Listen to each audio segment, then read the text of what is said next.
everyone, and happy holidays or happy winter, whichever greeting is appropriate for you, your family, your friends, and your colleagues. I am sitting here and I am currently getting ready to share a little bit of my learning that I am gaining in this doctorate journey.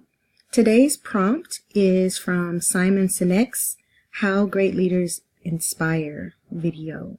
Simon Sinek talks a lot about the different portions of the brain as it relates to marketing and businesses and how those different marketing strategies have affected the economic success and some of maybe even the demise of others. He talks about the limbic portion of the brain. When we look at trying to enroll people in supporting us in a vision or a dream or an aspiration, or we look at trying to engage people in purchasing our products, the part of the brain that focuses on driving behavior is the limbic part of the brain. So the limbic part of the brain is the part that deals with the why and the how of why someone should join your cause or buy your product. So for example, the limbic part of the brain deals with trust. It deals with our feelings. It deals with our capacity to be loyal, and it drives behavior.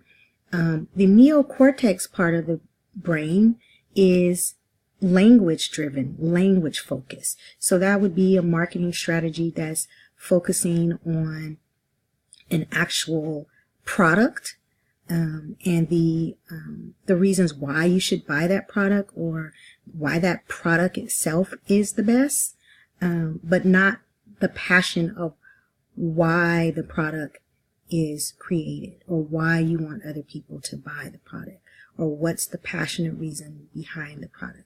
So what he did was he used Apple for an example. Apple is, of course, very successful economically, as well as their marketing campaign, and almost anything they make that is Apple, there's no issue with behavior of people choosing to purchase it.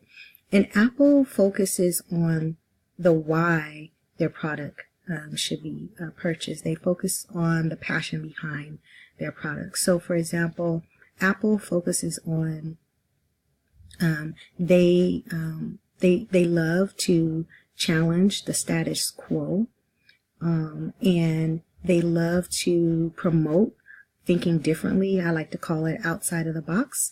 And then they also focus on the how, which is also a part of the limbic part of the brain. And their how is to create user-friendly products. So that's what they use to motivate the behavior of people to buy their product, as opposed to other companies may use a different strategy by focusing more on the product itself. What I'm learning is that exact philosophical idea as it relates to marketing a particular product works the same way when working with people. So in my TCP, at my program or place of work, I'm currently a counselor at a high need school, and what I've learned is more important for me to focus on why I get up out of the bed in the morning. Why do I want stakeholders to engage in the vision, be a part of the vision, and support what it is that we're doing for our youth? Why is that important? And how we do it together is the way that we're going to accomplish our goals. And so instead of me focusing more on what to do and taking all the action steps and focusing that energy on what to do and, which item to choose to accomplish the goal, all those things are important. But what I'm learning from Simon, as well as other resources in this program, that's really not what it's about. Okay, so just like Barry Schwartz just recently finished doing some writing about his video in terms of wisdom and how wisdom is attained through experience, and that experience coming from time actually spent within relationships and mentorships.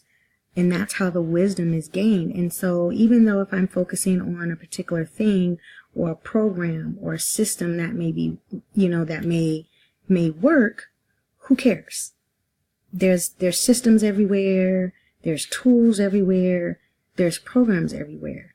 But why? Why is that even important? It's important because in order to transform others, I first must value the relationship with others. If I don't value what I'm doing, if I'm not passionate about what I'm doing, and I'm not reflecting that, how do I expect other people to buy into that? And so that needs to be the focus. The time with people, the relationships, the experiences gained from that, the experiences even gained from the discomfort that I often run away from.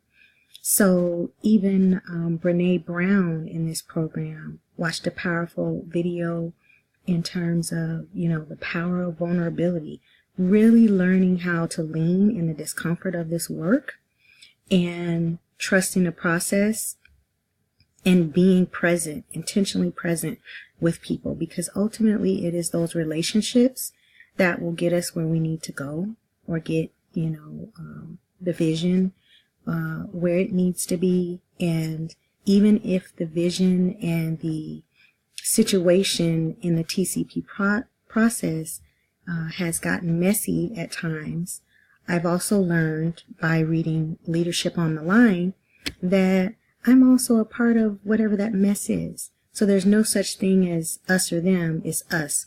That's what I have for you today, and enjoy the rest of your winter. Thank you.